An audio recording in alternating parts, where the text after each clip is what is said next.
Do-do-do-do, it's Camdork. Hello everyone, this is Camdork, and welcome to the very first episode in Season 3 of My Buildcraft. If you are new to this series, we play Minecraft with the mod Buildcraft installed, and we did that in the Season 1. Season 2 we did the same thing, we just added on thermal expansion and forestry. And now in this season, we're going to be switching it up just a little bit once again with a new survival world. And this time we're playing with two other mods that work just excellently with Buildcraft. One of which is forestry, as you see the butterfly of forestry here. And we're also playing with Railcraft. This one has been around for quite a while and it works just awesome. With Buildcraft, it obviously gives you this guy right here, the train, and a lot of control over minecarts in general. We can build a lot of just sort of train system for transportation, but we can also use it to move items around, to move resources around, and to keep things loaded. It's just a lot of stuff that's available in this mod. It also adds some multi-block structures which are going to be very useful and kind of take the place of some of the things that we relied upon in thermal expansion, because we are not playing with thermal expansion any longer. We're playing with Buildcraft, forestry, and Railcraft. So it's kind of like Buildcraft on rails with some of the forestry stuff that we know and love, like trees and bees and...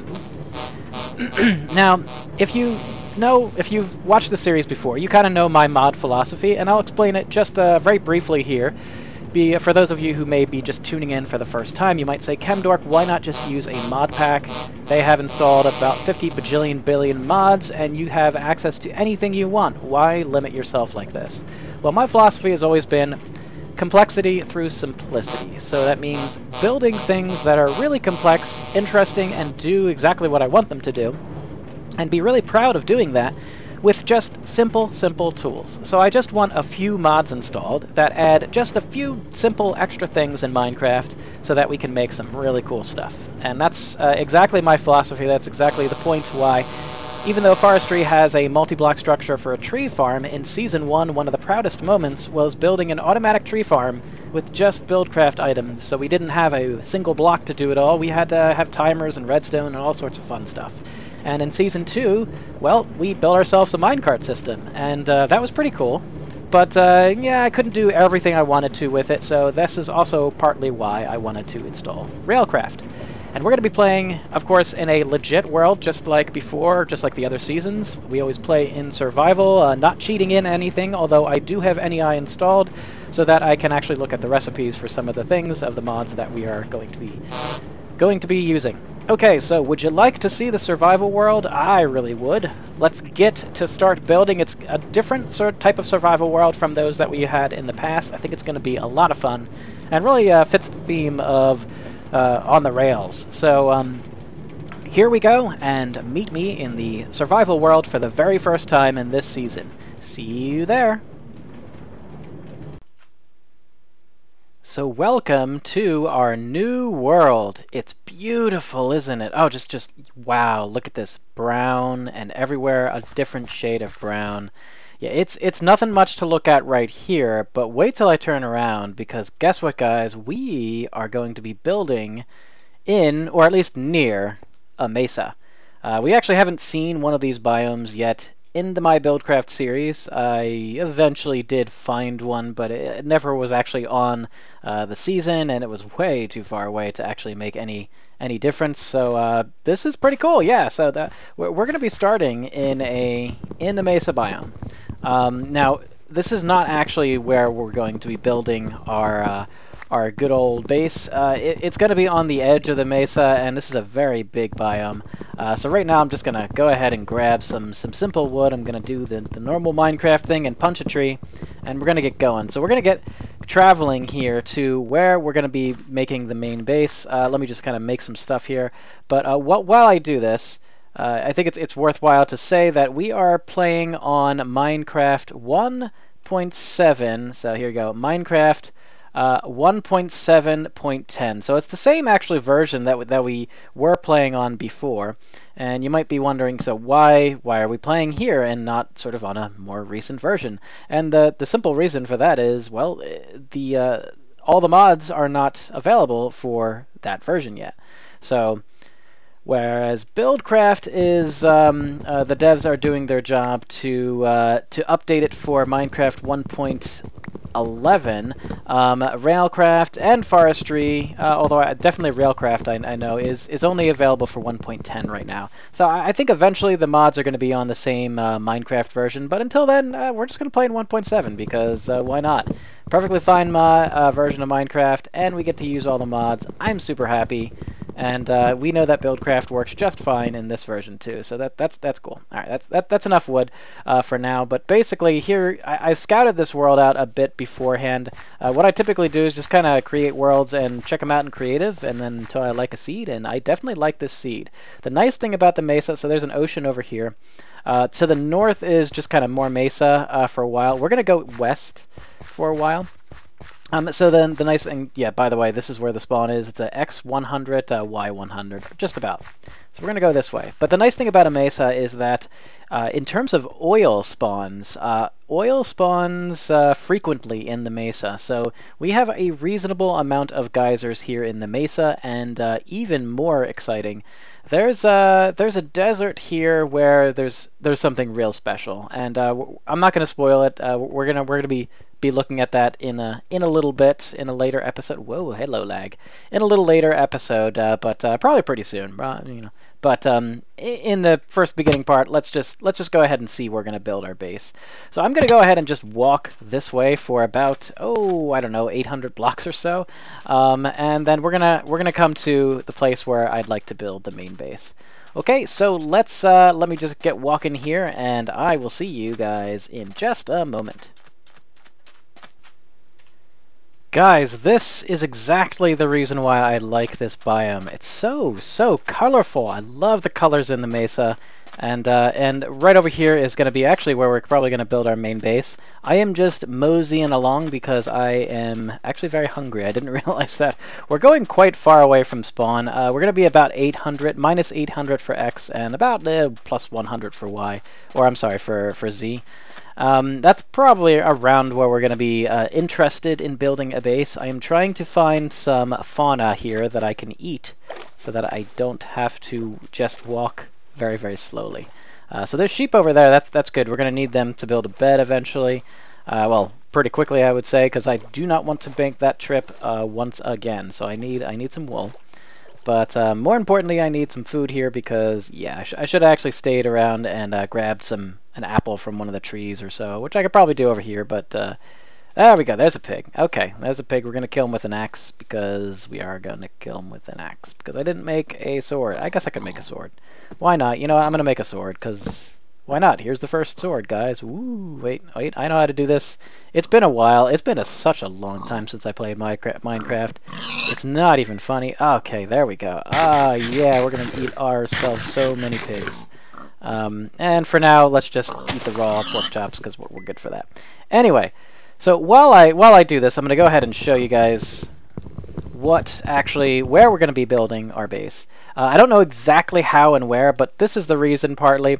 We have a little geyser here. It's not a monstrous geyser, but that's okay. Like I mentioned, there's a lot of things here, and actually right in this very place is pretty cool because there's a nice plains area here right along the edge of the mesa. I think I'm probably going to kind of cut down a few, or I should say dig into this mesa a bit. But there's a little roofed forest over there, there's a savanna over here, and over there, pretty shortly distance away, there's a desert to the north. That's the north direction. So we actually have a lot of biomes in this one area, and they all come together really right here, and they all come together really right here in a nice, beautiful geyser of oil. So lovely oil. We need this to basically power everything in our games. So this is going to be an important area. This is going to be where the base will exist. But for now, that's all we're going to do here in this world. I figure for a few minutes, let me just kind of go back to the creative world and just kind of go through a bit of the cool stuff that comes with the mod of Railcraft, because we have not experienced Railcraft yet in the My Buildcraft series. So let's go ahead and see what we can learn about the mod. We're not going to go into depth too much, but just wanted to introduce what the mod can do. Okay, so the next time you see this world, I probably will have a simple little cave thing that I built so I can survive the night. But anyways, I'll see you in just a moment. Well, here we are. We're back in the creative world. This is the testing area, and just want to take a little bit to go over some of the things that you can do with Railcraft. Just really touch the surface. So what you see here is a train. This is something you cannot do in Minecraft normally, right? The carts are actually physically linked. When this train goes this way, the other minecarts are linked with it, and it is basically treated as a train, which is pretty cool. The key item in the whole Railcraft mod is this thing right here. It's the crowbar. It's effectively the wrench for Buildcraft, but it does so many more things in Railcraft. I think if I can get rid of things with it first of all. Oh yeah, we have a bunch of gears. Basically, I set myself up a little system to show at one of the things you can do with Railcraft. But let's go ahead and just make a train. So I'm just going to use a creative engine, which is in here somewhere. Hold on. I could search for it, but you know, there's a whole bunch of blocks, etc. Oh, you know what? It's actually in transportation. Aha. So it's the perpetuum locomotive because it's goes on forever. And you can change the direction by smacking it with this crowbar. But for now, let me I think it's just right click. Yeah, that's it. Just right click. Let me just right click on it, and you can just set it to running mode. We're going to set it to go really slow in the forward direction, which is now this way. Let's make it turn around. So you can make it turn around. This thing actually makes it so that every time it goes over it, the locomotive blows its whistle. And there are easier ways to stop this, but let's just shut it down for now. And what I want to do now is link some carts. So it's real simple. Let's just take minecart and a chest cart. There we go. Let's go ahead and just take a few of these. We're going to link them together. Right click, right click, right click, shift right click, and you link everything together. There we go. So this should now function as one unit. Go ahead. Yay, there it is. You can make it run fast. You can of course control this with a whole bunch of different blocks, etc. We can shut it down for now, and we can say, hey, wait a minute, let me get a chest minecart here. It should be, whoops, just right clicking on a cart makes it. There we go. So we linked them together, and running. Okay, there we go. Go ahead, yay! And it's pretty cool. It's like, you know, if there's a lot of carts there, it goes a little slower because it's heavier than normal, etc., etc., etc. All this other cool stuff. These things right here, this whole system here is just really the only purpose is to show. This is meant to. What kind of thing is it called? It is an item unloader. It does exactly that. You can set it to filter, and you can set it to actually move a specific type of item. We're probably going to find that quite useful. And what I was doing was having it unload some gears from this cart. There we go. As it will do here, it unloads them. Buildcraft is pulling them out, going into the pipe, of course, and then coming over here and loading up the cart. So this was going at the slowest speed. So let's let it flow into here. Okay, so it goes in automatically into the buffer, and let's go ahead and just have this thing running once again, and now they're back in the chest cart. There you go. So real simple type of stuff. You can have transport items, you can transport liquids, you can do all sorts of fun things. Another thing that's going to be really useful is, where is it? The anchor cart, and basically world anchors. These anchors are, what they do is they keep the chunks within a, like, I think 27 chunk radius around this block loaded in the world, even if you're not there, which is really great, which means that these trains can go very far distance, and that is going to be crazy useful for us as we build some things. I'm sure we're going to be using this quite a lot. All sorts of tons of different tracks. We can do lots of different switching mechanisms, and we can route trains specific ways. We can have ticketing systems if we want. We can do all sorts of fun things. So let's just go max speed and, yeah, get this thing moving. Anyways, and then finally, like what I was talking about, there are existing multi-block structures within Railcraft as well. These are just some of the simple things, like a coke oven that actually creates creosote oil. We can do some things with that. We can have boilers that create steam power. That's pretty cool too. This is a water tank. It actually just gathers water, very much like the aqueous accumulator was working for us in thermal expansion. Although I kind of like the fact that it's kind of bigger and it's like a main structure. We're going to have like a water collection facility. That's going to be pretty cool because it's going to be probably working for the whole base, and I want to set up a bunch of these things. It's going to be kind of cool. And tanks, the tanks that hold tons more than Buildcraft tanks. Like way, way, way, way, way more than Buildcraft tanks. I love these things because we're going to have a great way of storing all sorts of liquids. So guys, that is going to be all that I'm going to be talking about today, because we are going to have an entire season worth of fun stuff to get into for this new Buildcraft season. I am super excited and very happy to be back. I will hopefully put out some episodes. Yeah, I can't really give you a good timing because I am notorious for not putting out episodes that often sometimes because stuff gets in the way, and stuff being life. A lot of things are more important to me than Minecraft, but let me tell you, I really enjoy this game and totally am going to be looking forward to this season. So thank you guys for watching this episode, and I will see you in the next episode where we will start to really flesh out some of the things on our new base in the new world. Alright, see you later guys. Bye-bye.